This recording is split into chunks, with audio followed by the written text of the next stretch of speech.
Can I please make a motion to go into exec session to discuss matters of personnel? Maria and Megan. All in favor? Okay.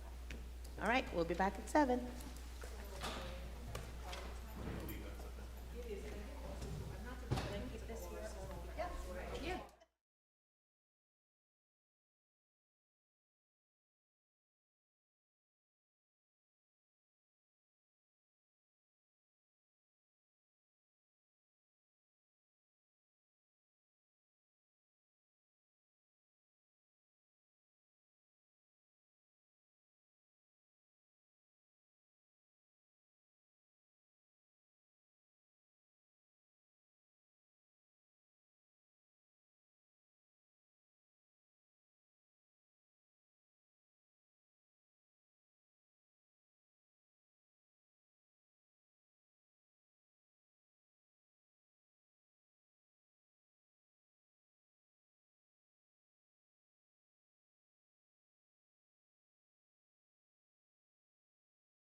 Welcome back to the meeting, guys. Can everyone stand for the pledge?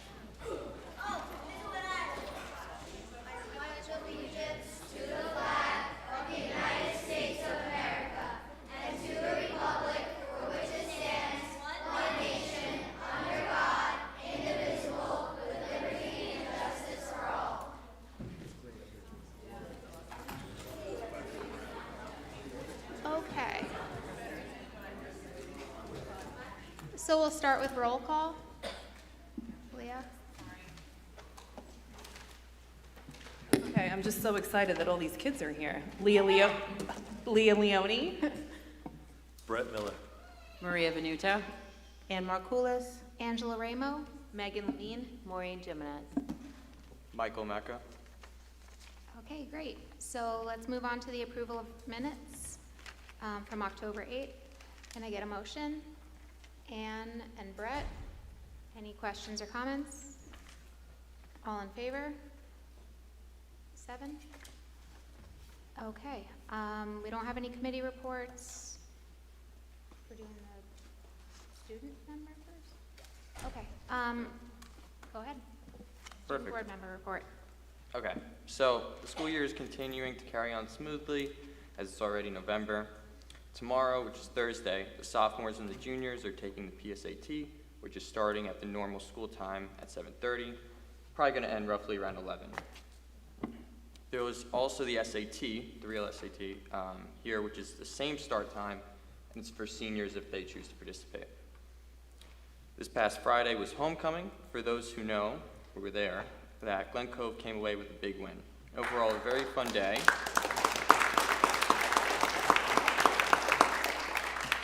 It was overall a very fun day that included more than just the game.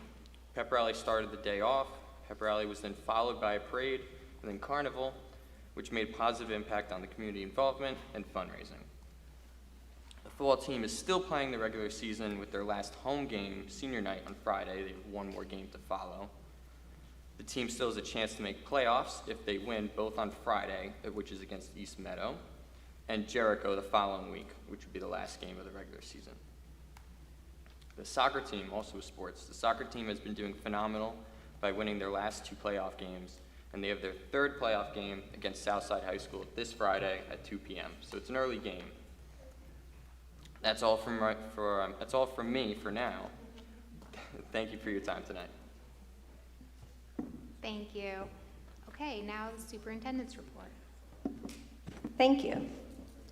So this evening, we will start with a student recognition.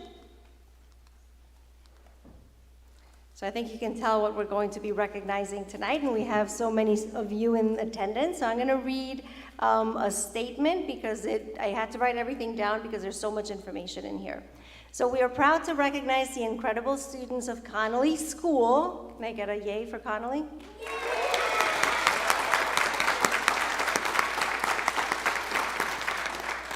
For their leadership, compassion, and commitment to helping others. This year marked the 9th annual Connolly Walkathon to support breast cancer awareness. And through their collective efforts, Connolly students raised an outstanding $1,767.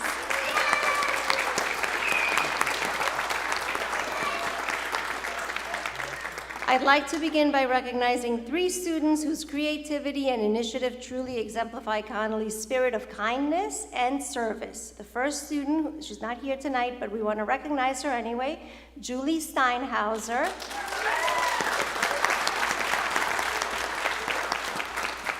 She used her own gift card and a donation from her grandfather to purchase bows and socks, created a flyer, and with the help of her family and our student council, raised an impressive $404.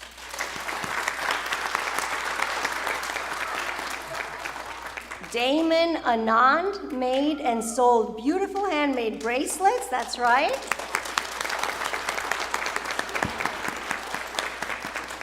He used his own materials and time to support the cause. And finally, Isabella Martins surprised everyone by contributing her colorful loom bracelets to the sale, adding even more to the effort. Please join me in congratulating Julie, Damon, and Isabella.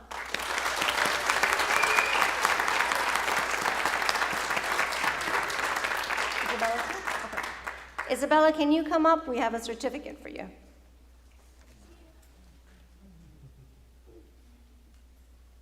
Like I said, the other two are not here tonight, but we're going to recognize you with a photo, and then I'll bring them their certificates.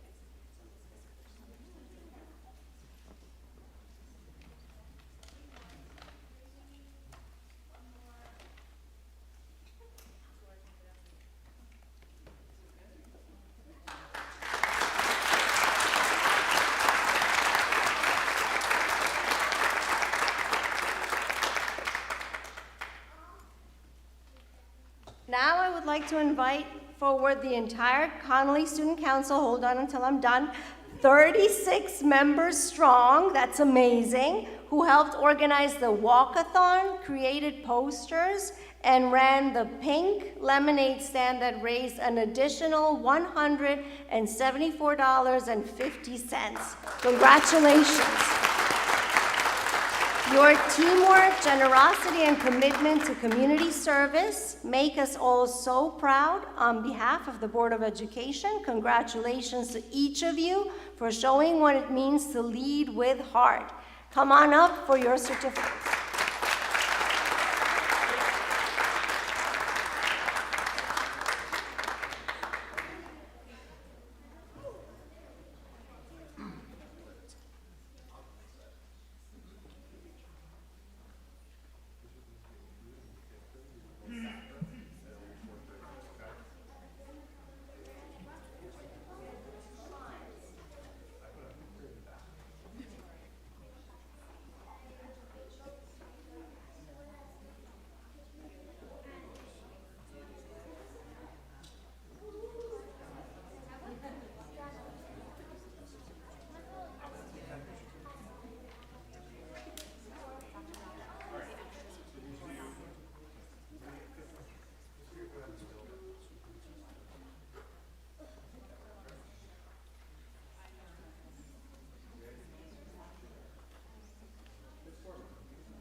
Mrs. Stanko, Ms. Gorman, before you sit down, I also want to make sure to thank both of you. So Mrs. Stanko and Mrs. Gorman are the advisors for the Student Council.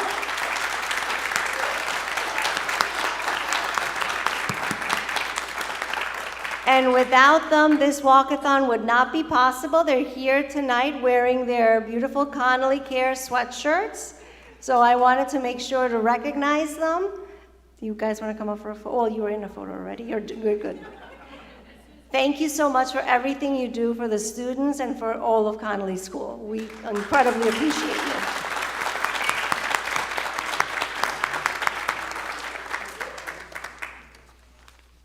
Okay, now on to my next recognition.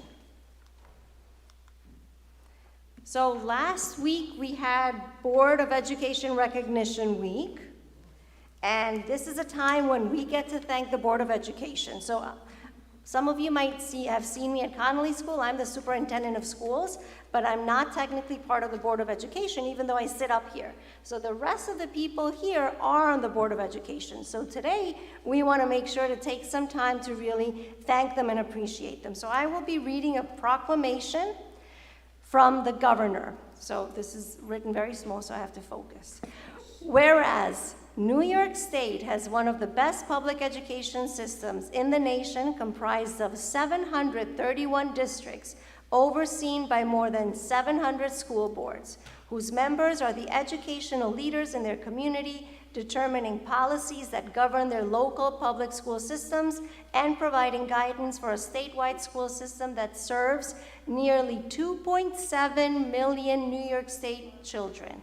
And whereas our state's public schools consistently maintain high standards so as to best meet the educational needs of all children and to empower them to become informed, productive contributors to society in an ever-changing world, and whereas we recognize the Board of Education in partnering with school administrators and educators to provide students with a safe and healthy learning environment and ensure optimum opportunities for intellectual and personal growths, and whereas members of school boards are committed to serving the children and schools of our communities and devote many hours to elementary and secondary public education as they continually strive for improvement, excellence, and progress in education, recognizing that all children can be successful learners, and whereas these dedicated individuals are strong advocates for public education and are responsible for communicating the needs of the school districts to the public and the public's expectations to the district, by working closely with parents, educational professionals, and other community members. And now, therefore, I, Kathy Hochul, Governor of the State of New York, do hereby proclaim October 13th through 17th, 2025, as School Board Recognition Week.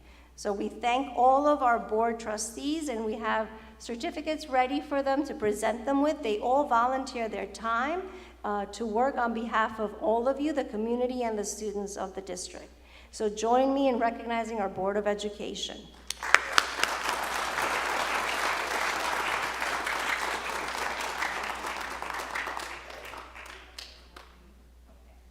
Maureen Jimenez, come on up.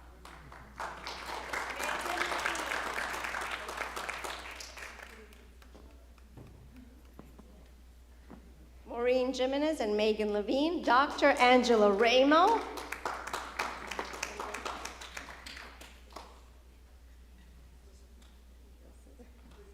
Yes, we're doing it.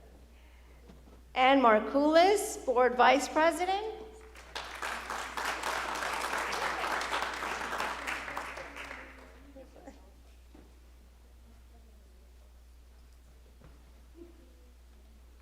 Dr. Angela Ramo is our board president. You go in the center. Maria Elena Venuto.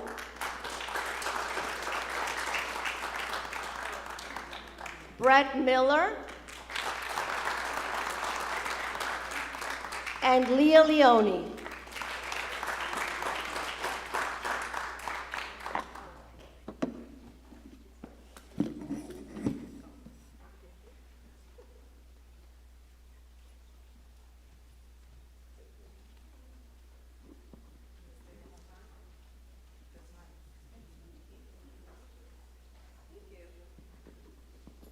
And we have one more. We have a certificate of special congressional recognition. This was given to us by Thomas Swazi, our member of Congress for the 3rd District of New York. So I'm going to present it to the Board of Education President, Dr. Angela Ramo.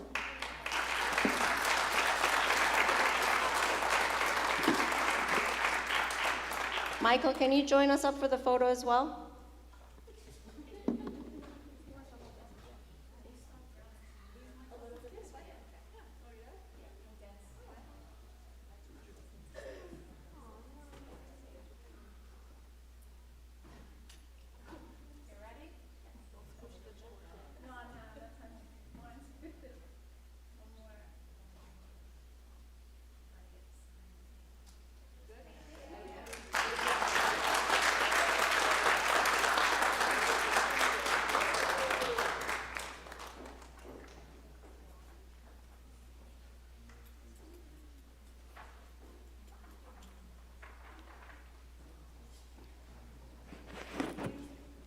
The Board of Education has a small token of appreciation on right by their seats.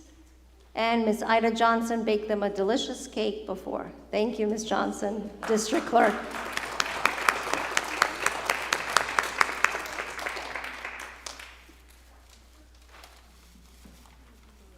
Okay, at this point, I'm going to pass it over to Ms. Cahan so she can present our auditors who will do our audit report for the community. If our students wish to go home, since it's a school night, you're more than welcome to go home or you can stay. Thank you so much for coming tonight. We appreciate your presence and your participation. Thank you.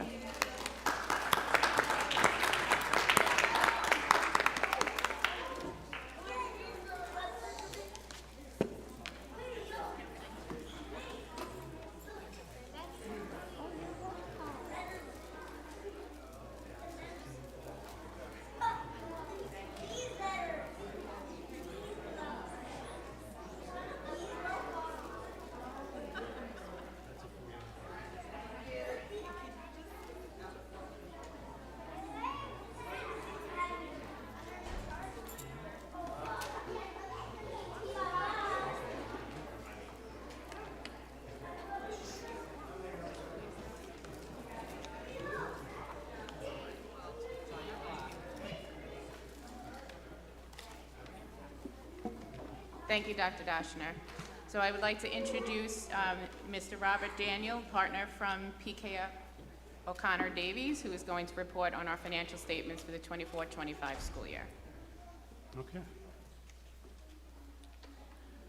All right, so good evening, and thank you for having me present the audit results again for Glen Cove City School District for the fiscal year ended June 30th, 2025.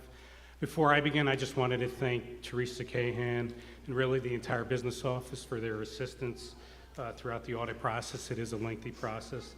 I also want to thank the audit committee who we met with, spent some time with going over the audit results. So we put together a PowerPoint. There's a lot of information in the PowerPoint. We're going to skip some of it because we went in detail with the audit committee just for time's sake. So quickly here, if we look at the agenda here, we'll quickly go through a summary overview on required communications. What are our responsibilities as the external auditor? What are management's responsibilities?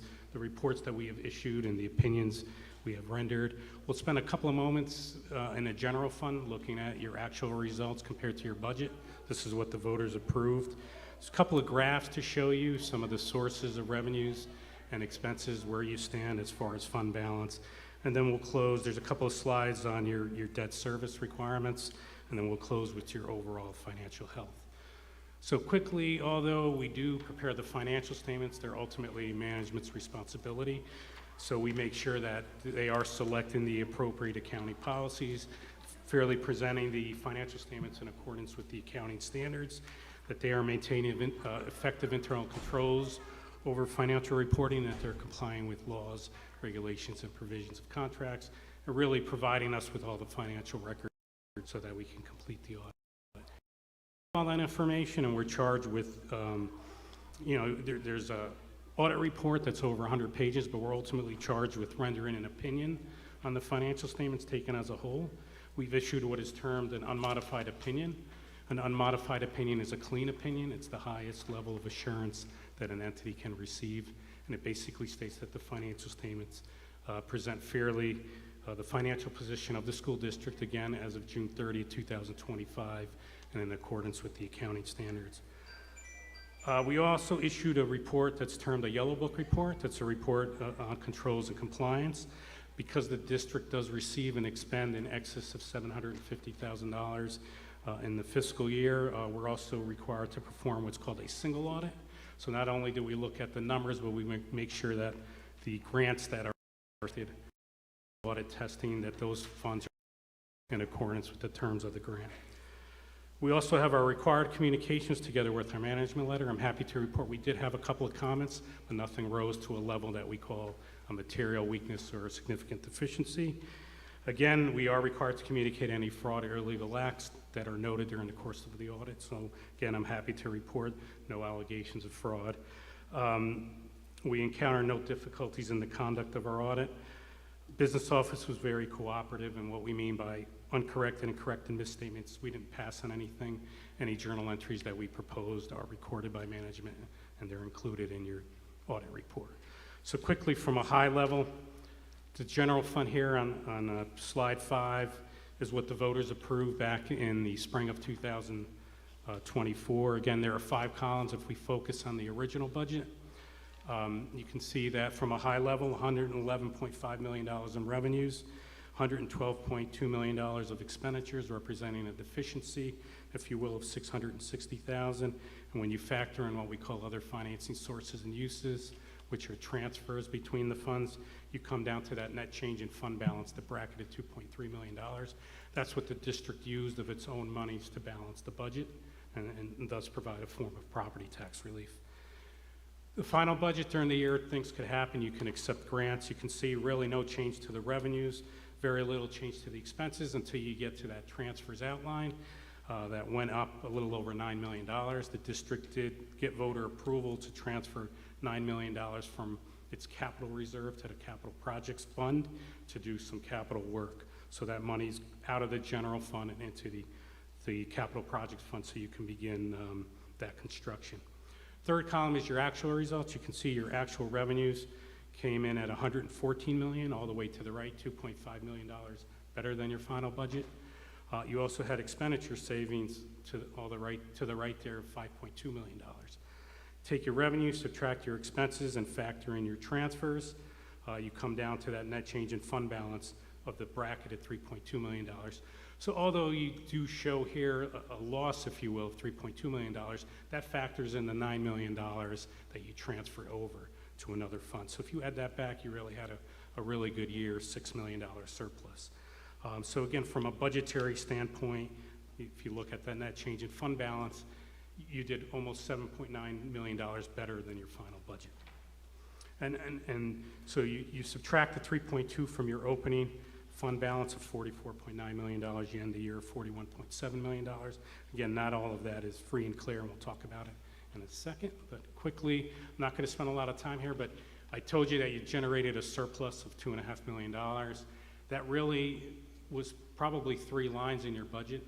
What we call non-property taxes. These are fees that you get from the county. That generated almost $220,000 surplus compared to your budget. The real big line item is your use of money and property. Those are your interest earnings.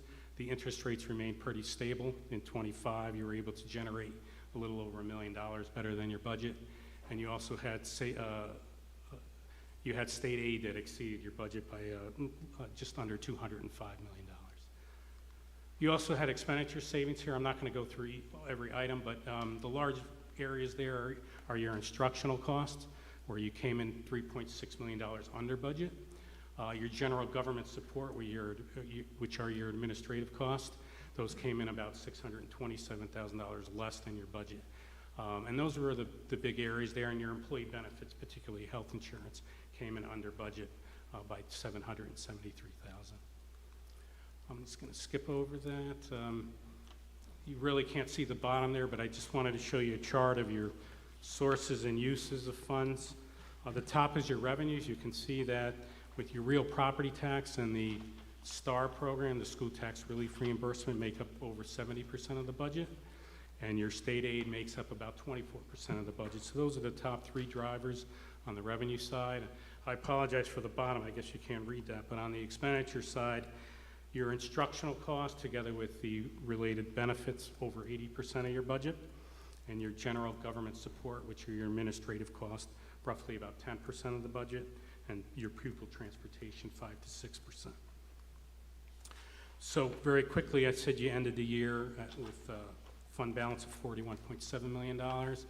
This is a historical 5-year look back, but if we focus on the 2025 column, you can see that the district has $36.8 million restricted for these various purposes. These are all legal and authorized reserves. If we start at the top, there's probably $6.5 million for tax certiorari's. Again, I believe Glen Cove is the only district in Nassau and Suffolk County that is responsible for paying out its own tax certiorari's. So it's a hard number to budget, but you do have reserves that you can fall back if in a year that you get cases that are unexpected. There's money set aside for workers' comp for what we call employee benefit accrued liability, unpaid vacation or sick time, the retirement systems, TRS, and the employees. And the large number there is your capital projects. Even with transferring $9 million from 2024, you're able to replenish some of that with the current year surplus. So you're still just under $10 million in the capital reserve. And the unassigned number there, the $4.7 million, the school district can't be more than 4% of its subsequent year's adopted budget. That's a New York State mandate, and you're right at, Glen Cove is right at the 4%. Quickly, I'll just skip over that. There is a slide here. You really don't have any bonds outstanding. Your last payment will be paid in this current school year. You do have some short-term bond anticipation notes that are due in June to the tune of $28.6 million. A pretty good interest rate of 3.5% currently, given the current conditions. You do have some leases and some energy performance, but overall, on a $111 million budget, your debt service requirements aren't that significant.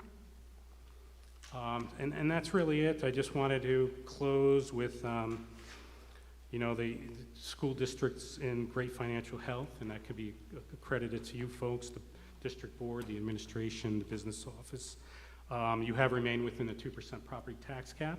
This year, actually, you've remained within the cap since the law was enacted back in 2011. So we're going on 14 years. I did mention that you're the only school district, I believe, in Nassau and Suffolk that must pay for these tax or certiorari judgments directly to the taxpayer. So it's a hard area to budget for, but you do have reserves, and you do make a commitment to reserves. So again, from a financial perspective, the school district is financially strong. As I said, you had revenues that exceeded your budgetary estimates. You had expenditure savings from your, what we call, in all categories, from your general support, which is your administrative cost, all the way through to employee benefits. Again, this has allowed you to fund certain reserves while still maintaining your fund balance at the maximum allowed by New York State, which is 4% of next year's adopted budget. Having these reserves has, you also have a great bond rating because you do have those reserves. You have a AA2 bond rating currently, so that should help you when you do go out to the bond market or convert some of your short-term financing into long-term bonds. Again, this was all accomplished with being within the 2% tax cap. So I still urge some caution because there'll be challenges in the future as costs continue to climb. You must still remain within a 2% tax cap. As with most districts, your personnel costs, your teacher salaries, your related employee benefits, particularly health insurance, continue to be major budgetary considerations. The school district, not only Glen Cove, but most school districts fund the teacher's retirement system, the employee retirement system. These funds go to New York State. They are invested in the stock market, so there is some market risk. So based on how the market does, will determine your rate in the subsequent year. So obviously, if the market does well, your rates will stay stable. If it does, those rates. Excuse me. There is certain market risk.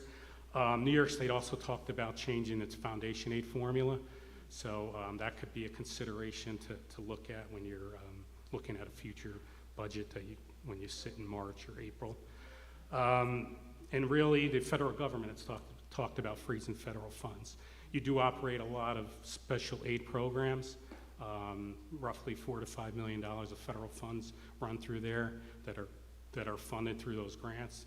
Had you not done so, that would be accounted for in the general fund. And to a certain extent, your school lunch program is funded with federal funds. So if those items are frozen, that could be a constraint. But again, the school district continues to use long-term planning. It makes a commitment to its funding its reserves. I believe you have a pretty good conservative budget, considering it's a large budget. So this has allowed you to maintain the quality of education really without cutting programs or drastically cutting programs here at Glen Cove for the kids. So a lot of information in a short time, but thank you. Thank you so much. Are there any questions from the board? Hi, thank you. you very much for that. I'm just trying to understand, my report ends at page 15, but I think does mine match yours? Because I thought you had a different 15 than I did. Oh, maybe it's So I'm off just the trying to page. understand Which slide? my 15 ends with your, yeah, it doesn't match up, but I'm just trying to understand what I don't have here. Oh. Do you want me to go on here with it? Yeah, okay, so 18, yeah, your 19 is my 15. So what Oh, I'm sorry. Does that not match up to what I sent? other consider, What page do you want me? okay, so, oh, I have that, that's my 11. And 12 is 15, okay. So what comes after that? It's because the slides start on slide 5. Okay. So just different numbering. Oh, I'm okay. sorry, then Same something, yeah. consecutive pages, different numbering. Okay, You're right, it does, it should have, it's missing the first few.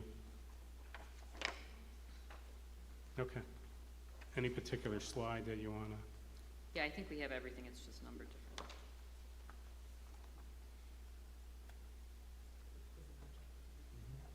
Yeah, okay. Anybody else have questions? I don't know. Yeah, if you want to ask a question, go ahead. Are you giving any other kinds of advice to districts, given the situation with the federal funding and stuff? I know you said we budget conservatively. I don't know, are you? There's nothing really to do but wait until something happens. I mean, you've adopted, you're currently adopted our operating in your budget. 26 budget, so. Okay, thank you. Any other questions? Okay, thank you. Thank you. Thank you so much for that report, and also for meeting with us with the audit committee to go over this in detail. Thank you.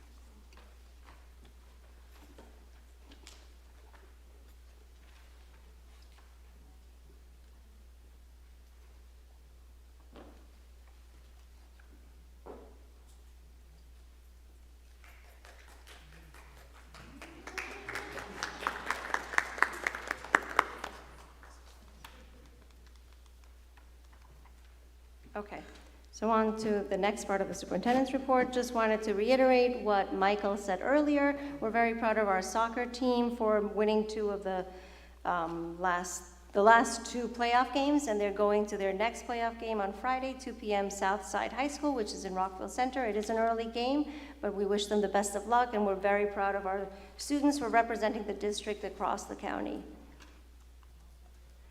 Now on to celebrating staff. Mr. Hudson, high school principal here at Glen Cove High School, will be honored this Friday by the Chamber of Commerce. The event will start at 6 p.m. to 9 p.m. and it's going to be at the Soundview Caterers. If anybody wants to join, it's apparently a masquerade party. So we're very excited that Mr. Hudson is being honored. He's being honored for the work that he does in the community, especially during the time of the COVID shutdown, when he worked tirelessly in the pantry to make sure that students and families had meals, but also for his leadership and everything he does here at Glen Cove High School. Congratulations, Mr. Hudson.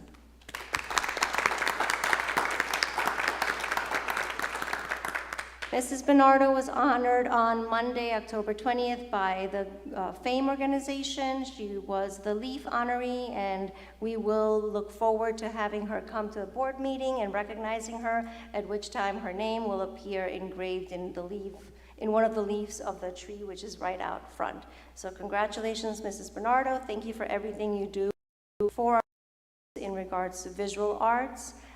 You've taught countless of students. I believe she's been in the district for 33 years, she mentioned, so we are so very proud of her. Thank you.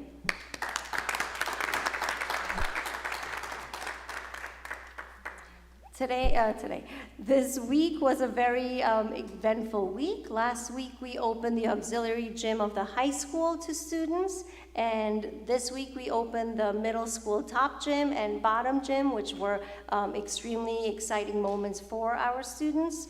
Mr. Hudson and I are standing here with no students behind us because during that period, there was no class program for the space. But Ms. Viskovich took this good picture of us where we both had our eyes open. But at the middle school, you see there were students who were in physical education classes. Mr. Icolano, Mr. Carbone mentioned how excited students were when they walked into the space, especially for the first time as sixth graders because they had never seen it. So they were just thrilled, jumping, running all over the space, really trying to take it all in. So we share their excitement, and we are happy to see the gymnasiums finally open because it's been a long number of months, and we've had to be very flexible and patient, and we appreciate the community, the students, and the staff's flexibility and patience, but we wanted to celebrate this moment with all of you as well. Thank you. All right, so on to our last part of our superintendent's report. I wanted to invite up 3 administrators who presented at the LEAD Long Island Conference. This is a conference that used to be the Long Island ASCD conference. Every year they call for proposals. This year we submitted 2 different proposals and one of the groups were chosen. So we are very proud of Ms. Nastri, Ms. Giraldi, and Ms. Schaefer for being presenters at the conference. So I want to invite them up here. They're going to briefly talk about what their conference presentation was, but also about what the experience was like, because it was the first time that we had presented at the LEAD Long Island Conference. Thank you. Thank you. Good evening, everyone. So LEAD LI stands for Leadership Education and Development Long Island. It's a regional organization that brings together educators, administrators, and community leaders to share innovative practices and strengthen leadership across Long Island schools. The annual LEAD LI conference provides a platform for districts to present successful initiatives, exchange ideas, and collaborate on strategies that promote equity, excellence, and continuous improvement in education. We submitted our proposal to present at LEAD LI in July 2025, and we were very excited that it got accepted. When we submitted our proposal, our goal was to highlight the incredible growth and success that our English language learners, especially in grades K through 2, had achieved over the past year. We had seen firsthand how intentional, responsive instruction and strong collaboration across teams could transform outcomes for youngest learners. These successes weren't just about language growth, they were about confidence, participation, and engagement in every part of the school day. Our presentation focused on celebrating those accomplishments and, just as importantly, sharing the strategies and systems that had made them possible. We wanted to take that opportunity to inspire other districts to show that with the right structures, data-driven decision-making, and a commitment to equity, all students could thrive. We showcased our best practices, including how we had supported foundational literacy for multilingual learners, strengthened homeschool connections, and built teacher capacity through targeted professional development. Ultimately, our message was about possibility and partnership. What could happen when we believe in our students' potential and work collectively to ensure their success? Hello. At the beginning of our presentation, we shared a Menti for all attendees. Menti is an online platform that collects information. We asked educators and leaders to include their name, title, district, and challenge that their ELs may have. Trends emerged as attendees began entering their information. One common struggle was the variety of student levels in each class and/or group. Another common struggle that we found was that high-stakes exams are only offered in English. Finally, a third common struggle that emerged was how to progress monitor, specifically if you are in a co-taught classroom. Although not all of these are solvable overnight, the systematic approach that Glen Cove has in place does address these common struggles. We were grateful for the variety of school and district leaders who attended our session and shared how they were already thinking about challenges with their E&L students in their home district. As Erin shared, the trends that the participants identified were very similar to trends that we have seen in our own district, and we framed our presentation in a way that would guide their thinking and reflection on these challenges grounded in our own experiences. The purpose of our presentation was to show how we work to make all students, including our English language learners, receive, research-based Tier 1, 2, and 3 instruction and interventions that followed the science of reading. Our goal was to create a clear, consistent literacy approach across all classrooms so every child had access to strong, evidence-based reading instruction. So we focused on using the science of reading to guide our teaching and interventions, aligning Tier 1, 2, and 3 supports to meet student needs, using data to plan instruction and monitor progress, sharing our practices to inspire other districts to strengthen their own literacy systems. In the end, we wanted to show that when instruction is grounded in research and collaboration, all students can grow as confident, successful readers. So ELL's English language learners face extra challenges. They are learning English while also building grade level reading skills. Without focused support, they can fall behind in decoding, vocabulary, and comprehension. Research shows that the best way to help are small group instruction to meet students' individual needs, using data to guide teaching and track progress, explicit systematic reading instruction based on the science of reading, ongoing progress checks so instruction can be adjusted quickly. These changes give all students the support they need to succeed and help close gaps early, building confidence and strong literacy skills. So one of the key components of our presentation was sharing our journey. It was helpful for our audience to hear from us that this work was a multi-year process and that we continue to engage in this work as we know we are far from done. Here we articulated the various steps that we took along this journey so far, as well as the various layers to this work, beginning when Ashley and I started in the district in 2022, and then as much as continuing into this year and beyond. This slide was really a way for us to depict our progress, but also our continued journey as we continue to review our data and focus on the needs of our students and make these adjustments. I was fortunate to be able to share the professional learning models that we have in place for our educators. We have 3 parts to our professional learning models. Coaching. We provide extensive coaching opportunities for our teachers.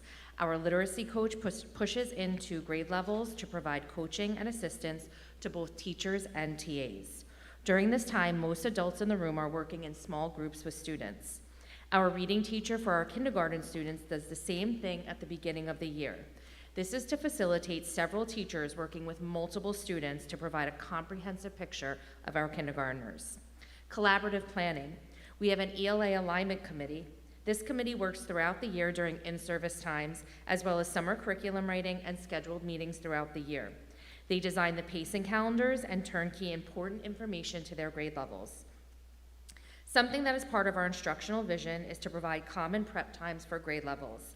This allows common planning time among colleagues. Although meeting during this time is not required, it is utilized by grade levels multiple times a week. Administration can assign meetings or other tasks at these times, but grade levels can ask to meet with administration, our literacy coaches, or other supports during their common prep. Ongoing support. The administration team believes strongly in intervisitations, both in the same school buildings and different school buildings. Recently, we had 2 new 2nd grade teachers visit an innovative and master literacy teacher at one of our K-2 buildings. The literacy coach attended as well. During the debrief, the principal joined virtually and discussed some important takeaways. Our literacy coach creates her schedules into coaching cycles. This allows her to support staff and students. Our TC staff developer created a Padlet that teachers can go back to for resources and to revisit previous learning and materials. Our ongoing support pays particular attention to building oral language and access for all students. So as we thought about our presentation and our audience members and our intended outcomes, we wanted to ensure that our participants had the opportunity to reflect on where they are as districts in this process and provide guidance as to where or how to start. We had shared a lot of information, so we were trying not to overwhelm people. So we outlined 3 different stages that could support our participants in thinking through a clear next step, whether it be that they were beginning this work, so starting small, continuing this work, assessing their progress, or strengthening this work and continuing forward.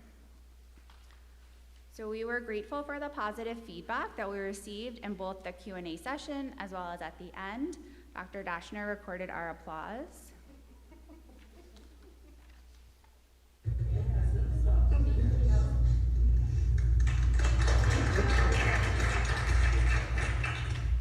And we also had participants stay after and ask questions to follow up about our implementation.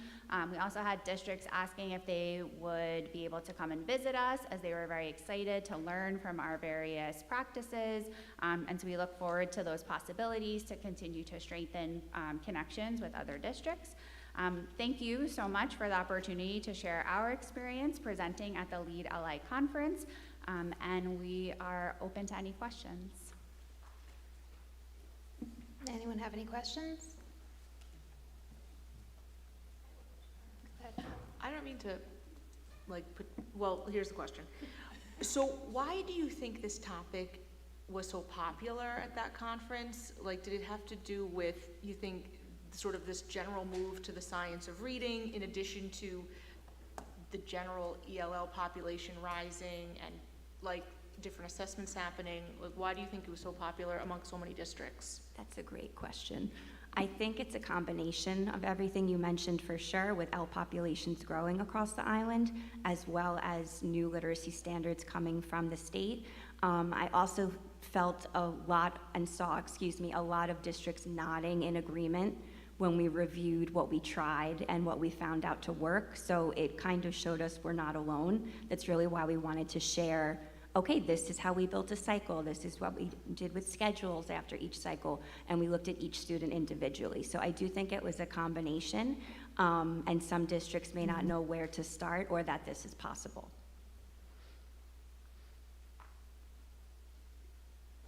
Anyone else? All right, thank you, that was great. Thank you very much.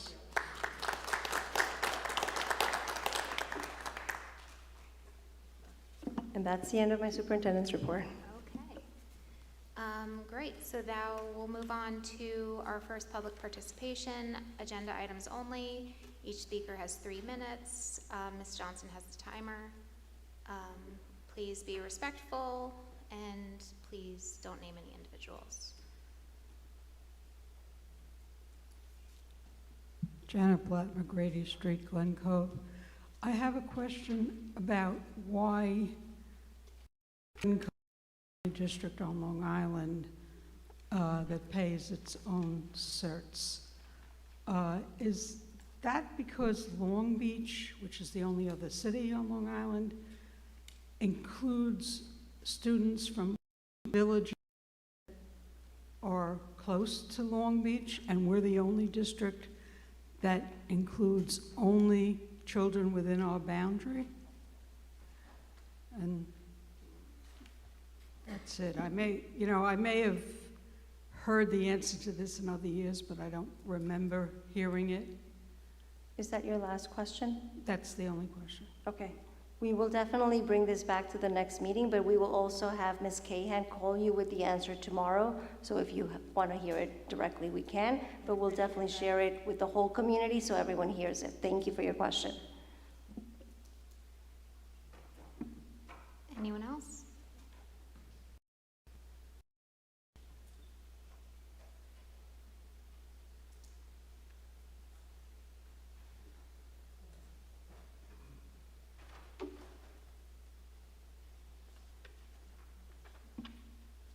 Hi everyone, I'm Christine Manzione. I live on Kirkwood Drive over by Gribben School. I have 2 students in the Glen Cove district right now, one in kindergarten at Gribben and one in UPK at Landing. I know I'm here alone tonight, but I just wanted to say that this question represents more than just myself. I'm really speaking in terms of the PTA, but also specifically class parents. I know that there was some communication recently regarding class parents and their involvement in the classroom. We were told, so I want to make sure that this information is correct, that we're only able to participate in birthday parties and we're no longer allowed to come in for holiday events or other events in the classroom. So we're just looking for clarification on that directive. If you can just share what the thinking and reasoning is behind this, just so that we have a better understanding of that decision, please. Thank you. Is that your last question? So normally we do not answer questions, but I will clarify so that everyone has the clarification at once. The clarification is that we did not change practice. This is a practice that we've had for a number of years. So we encourage parents to participate. As in years past, what we encourage is for the teacher to hold a once-a-month birthday party where every child can have 2 of their family members present. At that party, it can sometimes be combined with a holiday party.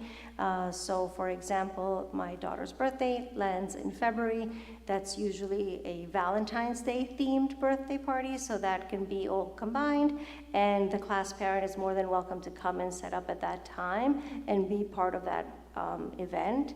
In addition, if there's other times that parents, not just class parents, but parents in general, would like to come and do curriculum-aligned activities, for example, a cultural presentation. I know a family has done a cultural presentation on Diwali, for example. Another parent has done a presentation, I believe at Gribben, about Veterans Day. And I believe it was a father who was a veteran came in and presented. Those are other examples of times that parents can come in. So we definitely encourage it. What we are trying to do is make sure that as much as possible, it's once a month for that like celebration part of it. But there are additional times that parents can come in to do curriculum-aligned lessons as long as the teacher is involved in that conversation and the building principal as well. Perfect. Thank you for clarifying. Of course. Thanks.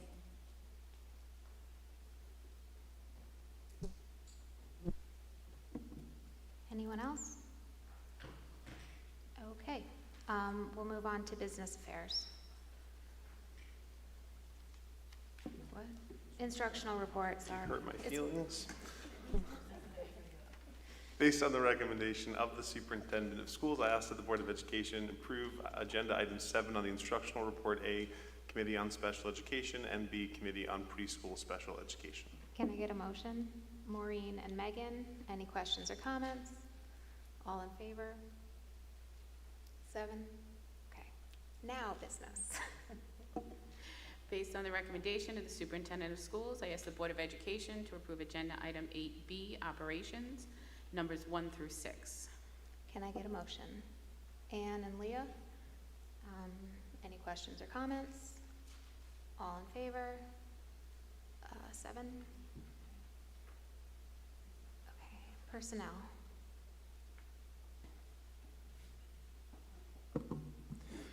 Based on the recommendation of the superintendent of schools, I ask the Board of Education to approve agenda item 9A certified, numbers 1 through 5. Can I get a motion? Maria and Brett, any questions or comments? All in favor? 7? Based on the recommendation of the superintendent of schools, I ask the Board of Education to approve agenda item 9B classified, numbers 1 through 6. Can I get a motion? Maureen and Megan, any questions or comments? All in favor? 7. Okay. Is there any unfinished business? New business? Board comments? Any takers? Maria? We just approved a number of field trips, including the New York State Theater Education Conference, and I'm just really pleased that we're continuing to provide that opportunity to our students. I think our theater offerings are really strong, and I'm glad to see the students are enthusiastic enough to go to a conference upstate. So, thank you for all concerned. I also like that they're starting earlier with the plays in elementary school again.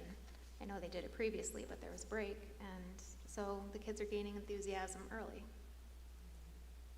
Right. Any other comments? So, Megan. Just that, I guess, are all of us going to the convention tomorrow? Yeah. Well, at some point. At some point, like either tomorrow morning or tomorrow evening for Friday, and so we're all going this weekend, or Thursday through Saturday is the New York State School Board Association Annual Convention. and we're all able to attend, and I think Mr. Klatsky, you're coming as well, and Dr. Doshner, of course, is going. And- Oh, I thought he had a different, I thought it was the 8th, oh. And then like, there'll be a whole host of us there. But anyway, it's always something I look forward to, or like hearing from other districts, seeing the workshops, and getting the updates and information from state ed. So then I guess we'll report back like, later in the year. Yeah, I was gonna say that, and I'm really excited about the floors. The middle school has a Halloween dance, so it's like perfect timing that they're gonna get to use it. And I think we will look into a plan for monitoring in the future. So that is to be discussed. Anything else, guys? No? Okay. So then we'll move on to our final public participation. 3 minutes, anything you'd like to say? Well, okay, one more thing from me, I guess, because I see Marissa in the audience. I would like to say thank you for all of your hard work in getting SEPTA back, and there was a great meeting.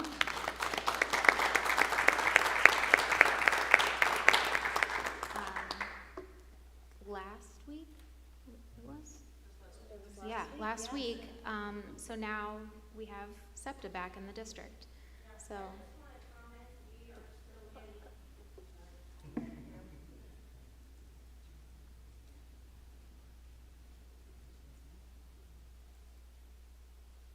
Just state your name and address. Thank you. Marissa Damiano, 136 Woolsey Avenue. Thank you so much for that recognition. I'm very, very happy that this day has finally come. Just so everyone knows, we still need to be trained, and then we'll plan our first meeting. But I don't want people to think like we're not doing anything. We're very excited. We already have lots of ideas in mind, and we should find out tomorrow when our training date is. So thank you so much. And you can still buy a membership. Yes. It's $10, and you can also still get other PTA memberships for the other schools as well. Right, But- and we have a social media. We have a Facebook page and an Instagram, so that's constantly being updated. Membership information is on there as well. And then meeting updates will be posted on there too. So, very excited, and it's all good things for our district and our students. Thank you. Thank you. I'm sure that was a lot of work. Thanks.